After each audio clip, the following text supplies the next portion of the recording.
ကျွန်တော်အခုပြောပြမယ့်အကြောင်းအရာကကျွန်တော်ရဲ့ညဆိုင်ဝန်ထမ်းဘဝမှာနောက်ဆုံးကြုံခဲ့ရတဲ့ညပါ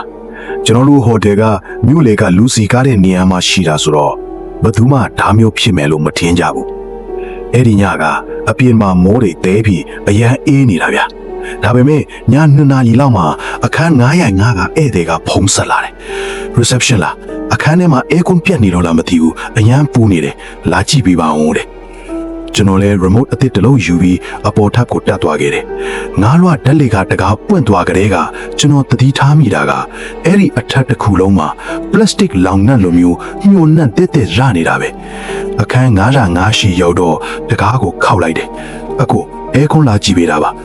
တကားပွင့်သွားတယ်အထဲကဧည့်သည်ကချွေးတွေရွှဲမိပြီးမျက်နှာကဖြူဖြော့နေတာပဲဝင်ခဲ့နီးလေအခန်းထဲမှာနေလို့ကိုမရတော့ဘူးဆိုပြီးသူကအပြင်ထွက်သွားတယ်ကျွန်တော်အခန်းထဲခြေလင်းတလန်းလန့်ဝင်လိုက်တဲ့အချိန်မှာရုတ်တရက်ချွေးတွေပြန်လာတယ်အခန်းထဲကအပူရှင်ကအပြင်နဲ့လုံးဝမတူဘူးမိဖို့ချောင်းထဲရောက်သွားတယ်လို့ပဲကျွန်တော်အဲကွန်းကိုစစ်ကြည့်တော့16 degree 16 degree Celsius မှာထားတာဒါပေမဲ့အဲကွန်းဝါပေါက်ကနေထွက်လာတာကမီးကုန်းမွေလိုမျိုးအငွေ့နွန်းနေပြန်ကျွန်တော်ကလထိုင်ပေါ်တက်ပြီးအဲကွန်းကိုလက်နဲ့စမ်းကြည့်လိုက်တဲ့အချိန်မှာကျွန်တော်နောက်ကမှန်တင်ခုံပုံကရေမွေးပလင်းကအလိုလိုပြုတ်ကျသွားတယ်ကျွန်တော်လှည့်ကြည့်လိုက်တဲ့အချိန်မှာအခန်းကောင်းကမှန်ထဲမှာကျွန်တော်ကိုစောင့်ကြည့်နေတဲ့ပုံကြီးတစ်ခုကိုမြင်လိုက်ရတယ်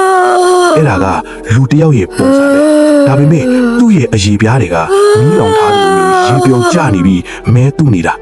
သူ့စီကနေထွက်လာတဲ့အပူရှင်ကကျွန်တော်မျက်နှာကိုလာဟပ်နေတယ်လို့ပဲပြီးတော့သူကကျွန်တော်ကိုလက်ညှိုးထိုးပြီးတူတူလီပြောတယ်ပူတယ်ငါ့ကိုရေလောင်းပေးပါအောင်နဲ့